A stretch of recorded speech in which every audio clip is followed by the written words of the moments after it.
সকালবেলায় পুরী স্বর্গদ্বার সমুদ্র সৈকতে এসে দেখলাম এখানকার সাফাই কর্মীরা কিন্তু সমুদ্র সৈকতের যে সমস্ত আবর্জনা আছে সেগুলো কিন্তু পরিষ্কার করছেন।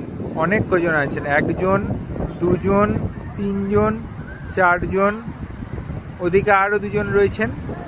এনারা কিন্তু নিষ্ঠা ভরে এই সমুদ্র সৈকত পরিষ্কার রাখার চেষ্টা করছেন।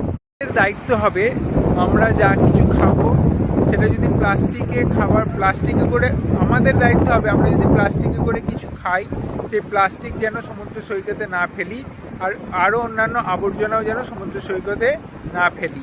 সেটা নির্দিষ্ট ডাস্টবিন আছে, সেখানে আমাদের ফেলা উচিত।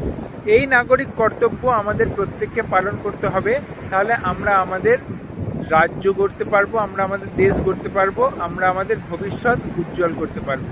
আশা করি সকলে এই বার্তাটা মেনে নিয়ে এই কাজটা করবেন।